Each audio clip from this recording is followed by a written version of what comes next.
உலகெல்லாம் உணர்ந்து போதற்கரியவன் நிலவுலாவிய நீர்மலிவேணியன் அழகில் ஜோதியன் அம்பலத்தாடுவான் மலர் சிலம்படி வாழ்த்தி வணங்குவோம். திருச்சிற்றம்பலம். திருச்சிற்றம்பலம். தடக்கை ஐந்துடை தாழ்செவி நீள்முடி கடக்களிற்றை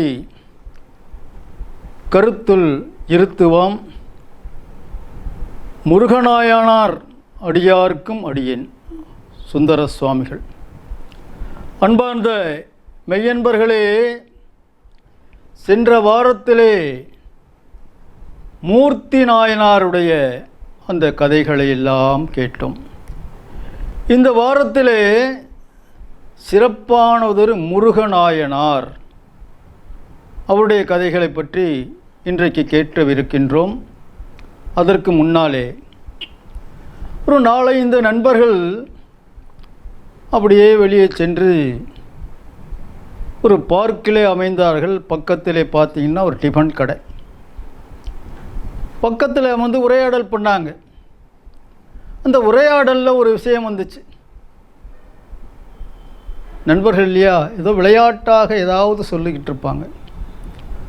முட்டை முதலில் வந்ததா, கோழி முதலில் வந்ததா? 2 பேர் சொன்னாங்க முட்டை தான் முதல்ல வந்தது, முட்டை வந்த பிறகு தான் கோழி உருவானது. ஒரு 2 பேர். இன்னொரு 2 பேர் இல்லை இல்லை, கோழி தான் முதல்ல வந்துச்சு, கோழி முட்டை இட்ட பிறகு தான் முட்டை கிடைச்சிச்சு, அப்புறம் தான் மறுபடி குஞ்சு ஆச்சு. எல்லாம் இந்த வாதம் பார்த்திங்கன்னா அப்படியே அனல் பறந்துக்கிட்டு இருக்கு, அரசியல் வாதம் மாதிரி. இன்னொரு நண்பர் பக்கத்தில் சற்று தள்ளி உட்கார்ந்துருந்தார். அவர் அப்படியே பக்கடாவை அப்படியே சாப்பிட்டு மென்னி உள்ளே விட்டுக்கிட்டே இருந்தார். இதையும் கேட்டுக்கிட்டு தான் இருக்கார். ஆனால் இதில் அவர் அவ்வளவா கலந்துக்கலை. இந்த 4 பேர் சேர்ந்து அவரை கேட்குறாங்க, சத்தம் ஏய்யா இப்படியெல்லாம் நாம் ஒருத்தர் மோதிக்கிட்டு இருக்கோம், நீ ஒன்றும் சொல்லாமல் இருக்கிறேன்னு கேட்டாங்க 4 பேர் சேர்ந்து. அவர் சொன்னார், எது முதல்ல ஆர்டர் கொடுக்குறோமோ, முட்டை கொடுத்தா முட்டை வரும், கோழி கொடுத்தா கோழி வரும்னு சொல்லி முடிச்சிட்டார். இது விளையாட்டாக நண்பர்கள் பேசுகின்ற ஒரு தகவல். இப்போ நாம் சிறப்பானதொரு முருகநாயனாருடைய கதை.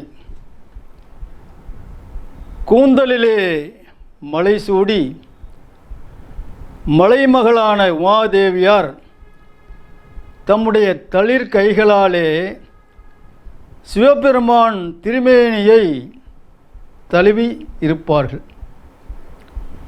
அதே போன்று அப்பெருமானின் தலைமீது கட்டைச் சடையிலே கங்கை தங்கியிருப்பாள். அந்நிலையில் சிவபெருமான் விரும்பும் திருத்தலம் திருப்புகழூர் ஆகும். இந்த திருப்புகழூர்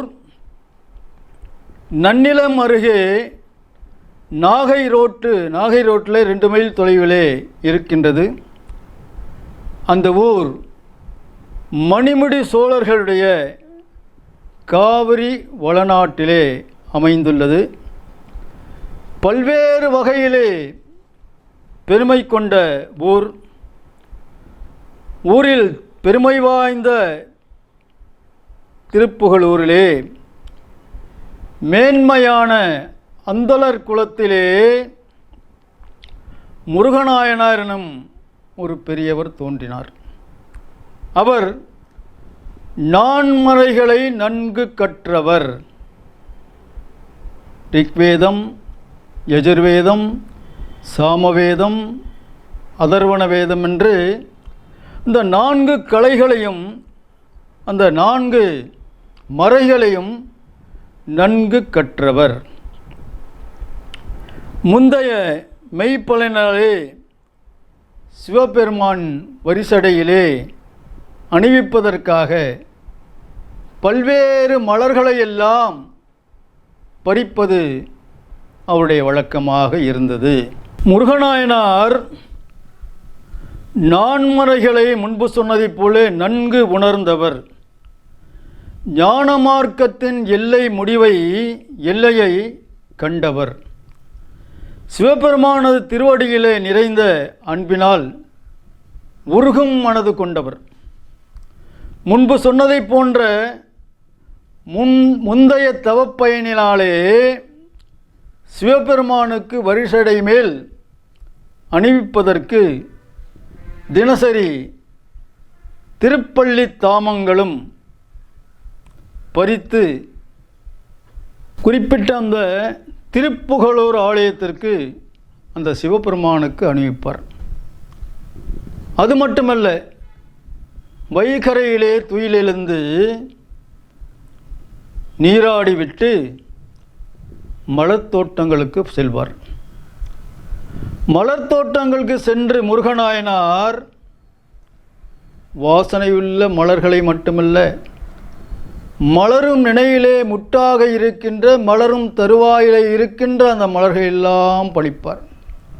திருப்பள்ளி தாமங்கள் மட்டுமல்லாமல் நீர்ப்பூக்கள் என்று இருக்கின்றது, நிலப்பூக்கள் என்று அதெல்லாம் அந்த காலத்து பூக்கள், நிலப்பூக்கள் என்று இருக்கின்றது. இன்னும் வாசனை மலர்கள், பல்வேறு மலர்களை தனித்தனியாக கூடையிலே பறித்து பறித்து வைப்பார். இப்படியே பறித்து வைத்துக்கொண்டு மிக சிறப்பான வகையிலே ஒரு இடத்திலே உட்கார்ந்து கொள்வார். கோயிலுக்கு போக மாட்டார். வசதியான ஒரு இடத்துல உட்கார்ந்து மாலை தொடுப்பார். இதை பக்திபூர்வமாக செஞ்சுக்கிட்டு இருக்கார். மாலை தொடுக்கின்றப்போ எப்படிப்பட்ட மாலை? சரமாலைன்னு சொல்லுவோம், சாட்டை மாலைன்னு சொல்லுவோம், கோவை மாலைன்னு சொல்லுவோம், தொங்கு மாலைன்னு சொல்லுவோம். அந்தந்த காலத்துக்கு ஏற்ற, அந்தந்த புஷ்பத்துக்கு ஏற்ற, அந்தந்த திருவிழாவுக்கு ஏற்ற முறையிலே மாலைகள் தொடுப்பார். இந்த மாலைகள் தொடுத்து கொண்டே அப்பர் பாடலை பாடுறார் பாருங்க. மாதர்பிறை கண்ணியோடு மலையான் மகளோடும் பாடி, மாதர்பிறை கண்ணியோடு மலையாள் மகளோடும் பாடி, போதொடு நீர் சுமந்தேத்தி புகுவர் அதன் பின் புகுவேன், யாதொரு சுவடு படாமல் ஐயாறு அடைகின்ற போது, யாதொரு சுவடு படாமல் ஐயாறு அடைகின்ற போது என்று பாடிக்கொண்டே அந்த மாலையை தொடுப்பார். சாதாரணமாக தொடுப்பதற்கும் சிவநாமத்தை சொல்லி தொடுப்பதற்கும் மாறுபாடு இருக்கின்றது, வேறுபாடு இருக்கிறது. அந்த மலருக்கே ஒரு சக்தி வரும். அது ஆண்டவன் திருமேனிக்கு செல்ல போகின்றது, இந்த மலருக்கே ஒரு சக்தி வரும். அப்படிப்பட்ட நிலையிலே அவர் மாலைகளை தொடுத்து கொண்டிருப்பார். இப்படியெல்லாம் பாடிக்கொண்டே பூ தொடுத்து மிக பக்திபூர்வமாக அங்கிருந்து நடந்தே வந்து வர்த்தமானேஸ்வரம் என்கின்ற அவ்வூர் சிவனாலயத்தை அடைந்து அங்குள்ள சிவபெருமானுக்கு பேரன்போடு சாத்துவார். நெஞ்சு உருகி பேரின்பப் பாடல்களை பாடுவார். ஐந்தெழுத்து நாமத்தை அன்போடு சொல்வார். ஓம் நம சிவாய சிவாய நம ஓம், ஓம் நம சிவாய சிவாய நம ஓம் என்றெல்லாம் பாடுவார். பாடிக்கொண்டே அந்த சுவாமிகளுக்கெல்லாம் தாம் கொண்டு வந்த அந்த பூமாலையை சூட்டி அப்படியே அழகு பார்ப்பார்.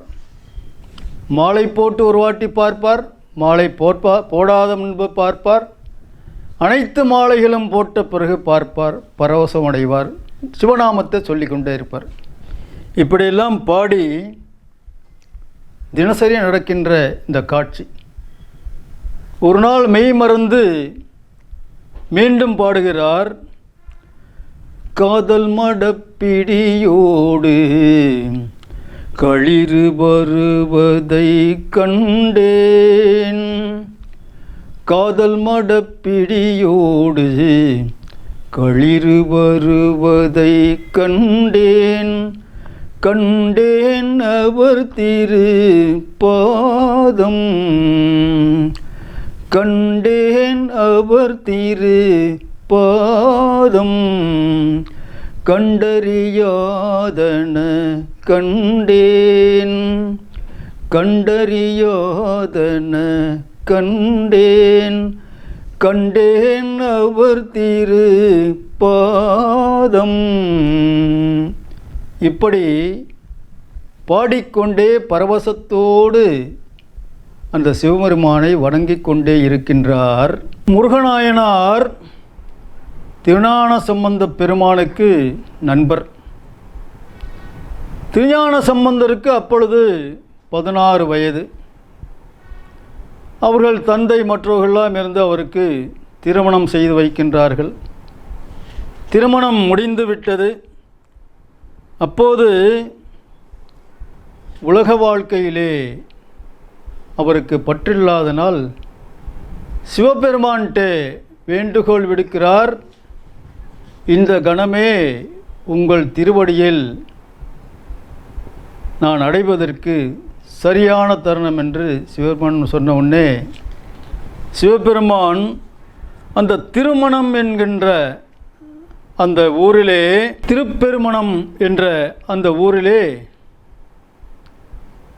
சிவபெருமான் இருக்கின்ற இடத்திலே திருஞான சம்பந்தர்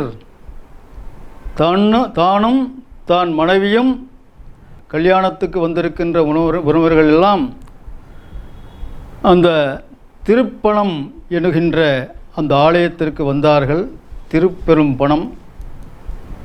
அந்த ஆலயத்திலே உள்ளடக்கிய ஒரு ஜோதி பிழம்பாகப்பட்டது தோன்றியது. அந்த ஜோதி பிழம்பிலே திருஞான சம்பந்தர், அவருடைய மனைவியார் மற்றும் உறவினர்களையும் அனைவருமே அந்த ஜோதியிலே சங்கமித்து இறைவனடி சேர்ந்தார்கள்.